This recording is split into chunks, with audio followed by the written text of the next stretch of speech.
পবিত্র ঈদুল আজহা যতই ঘনিয়ে আসছে ততই জমজমাট হয়ে উঠছে হবিগঞ্জের কোরবানির পশুর হাটগুলো। জেলার ৯টি উপজেলার ঐতিহ্যবাহী স্থানীয় পশুর হাটগুলো এখন ভরপুর প্রাণ চাঞ্চল্যে। এখনো বেচাকেনা খুব একটা জমে ওঠেনি। দাম নিয়েও রয়েছে ক্রেতা বিক্রেতাদের মিশ্র প্রতিক্রিয়া। হবিগঞ্জ প্রতিনিধি আলামিন খানের পাঠানো তথ্যচিত্রে দেখুন ডেস্ক রিপোর্ট। হবিগঞ্জের উল্লেখযোগ্য হাটের মধ্যে সদরহাট এবং পৈলসহ বিভিন্ন হাটে ইতোমধ্যে সরবরাহ বেড়েছে গরু, ছাগল, মহিষ ও ভেড়ার। এই হাটগুলোতে সকাল থেকে শুরু হয়ে রাত পর্যন্ত চলে বেচাকেনা। হাটগুলোতে প্রচুর সরবরাহ বাড়লেও ক্রেতাদের ভিড় নেই বললেই চলে, তাই জমে ওঠেনি বেচাকেনা। বিভিন্ন এলাকা থেকে আসা গরু ব্যবসায়ী ও খামারিরা ক্রেতা না থাকায় শঙ্কায় রয়েছেন। ব্যবসায়ীরা জানান, প্রত্যেকটা গরু থেকে বর্তমানে বিক্রি করলেও ২০ থেকে ৩০ হাজার টাকার মতো লোকসানের কবলে পড়তে হবে।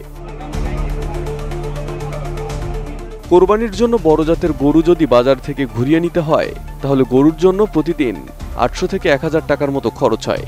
তাই বাধ্য হয়ে অনেকেই লোকসানে গরু বিক্রি করে দিচ্ছেন, আবার কেউ কেউ ফিরিয়ে নিয়ে যাচ্ছেন বাড়িতে। ফিডের দাম ৫০ টাকা, ৫৫, ৬০ টাকা, দুইটার দাম ৬০ টাকা।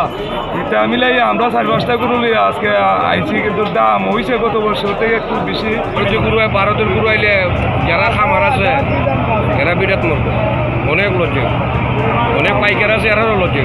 যদি ভারতীয় গরু না আসে তাহলে আমরা খুশি, ভালো দাম পাইব। স্বাস্থ্যকর অল টাইম ফ্যামিলি কেক, সব সময় অল টাইম হেলদি লাইফ। এবার হবিগঞ্জে ৭০,৭০০ গরুর চাহিদা রয়েছে, তবে মজুত করা হয়েছে ৭১,৮০০, যা দিয়ে জেলার চাহিদা মেটানো সম্ভব। এবছর পশুখাদ্যের দামও অনেক বেশি। সেই হিসেবে গত বছরের তুলনায় এবছর খরচ অনেক বেড়েছে, কিন্তু দাম তেমন বাড়েনি।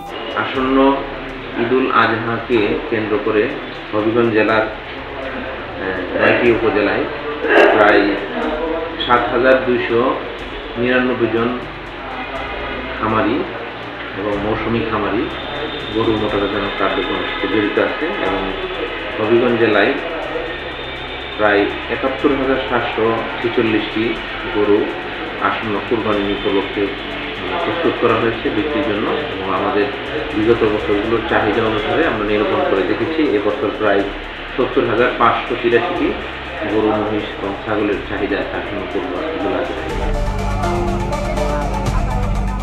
তবে খামারিদের আশা, জেলার অভ্যন্তরীণ চাহিদা মিটিয়ে দেশের অন্যান্য অঞ্চলেও কোরবানির পশু পাঠানো সম্ভব হবে। Desk report, ATN news.